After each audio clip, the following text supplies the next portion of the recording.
In the forgotten jungle ruins of Costa Roja, there lived a massive golden lion known as Scarface, named for the jagged claw mark running from his brow to his jaw.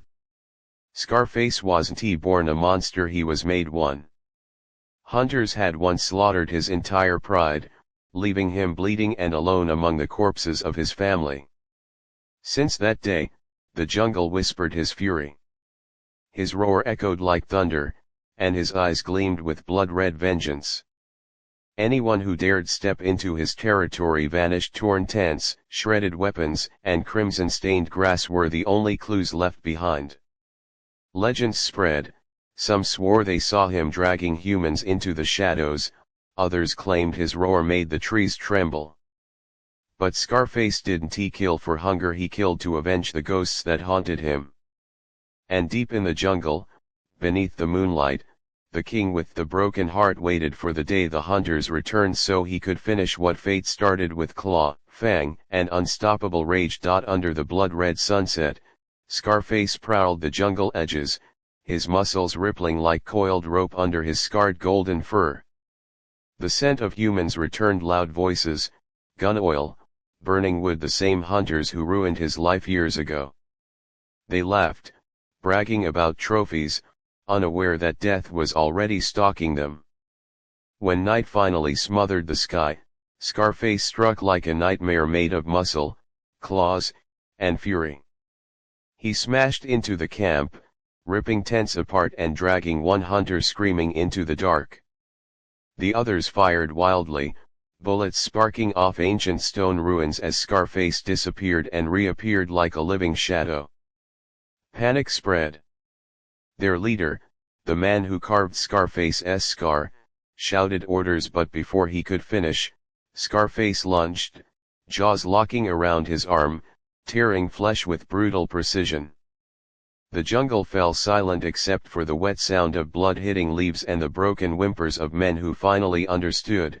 Scarface wasn't hunting for sport, he was collecting justice. The surviving hunters ran deeper into the jungle, desperate and shaking, but Scarface followed them with cold patience, his glowing eyes tracking every terrified step. The darkness swallowed them whole, and the jungle seemed to help him. Vines tangled their boots, thorns shredded their skin, and unseen creatures stirred with hunger.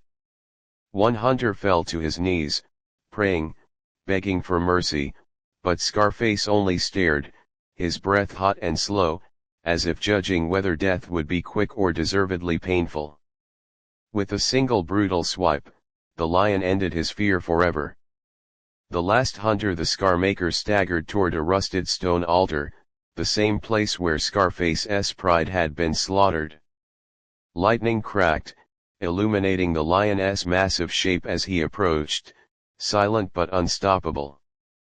The man screamed, firing his last bullet, but Scarface didn't stop. He leaped, jaws crushing bone, and silence fell like a curtain. At last, the jungle was peaceful.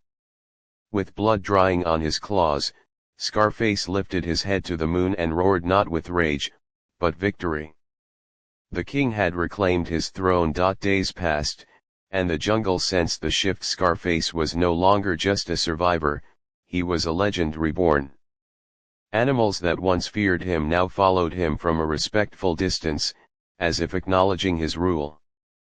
But something darker stirred beneath that triumph. The hunters, before dying, had sent a radio signal, a distress call that reached mercenaries far more ruthless than the first group. Soon, helicopters thundered above the trees, floodlights cutting through the darkness like artificial moons. Scarface watched from the shadows, unblinking, as metal crates were lowered into the jungle cages, traps, weapons, and poison. These men were not trophy hunters, they were professionals trained to kill monsters. The air grew thick with gasoline and tension. Scarface's growl rolled across the jungle like a storm warning. He knew the battle wasn't over, it was only evolving. And this time, the jungle itself would bleed if he failed. With fire burning in his eyes and vengeance sharpening his instincts, Scarface prepared for the war he never wanted, but could no longer avoid. The war began before dawn, the jungle still wrapped in fog, the world holding its breath. The mercenaries moved with precision, lasers scanning every shadow, but Scarface was already ahead of them. He struck with the force of a hurricane, ripping through soldiers and scattering them like leaves. Bullets tore into his body, but he kept moving, fueled not by rage now, but by duty. Explosions lit the sky, trees burned, animals fled, yet Scarface stood unshaken, a lone lion against an army. One by one, he dismantled their plan, crushing cages, overturning traps, and silencing the cruel laughter of men who thought they owned the wild. Finally, only their commander remained armored, armed, and trembling. Scarface limped toward him, blood dripping but eyes burning like molten gold. The man fired until his gun clicked empty, but Scarface continued forward, unstoppable. With a final, earth-shaking roar, the king ended him. Exhausted, Scarface climbed to the highest cliff overlooking his jungle, his home, and as the morning sun rose, painting his mane like fire, the animals gathered below in silent respect.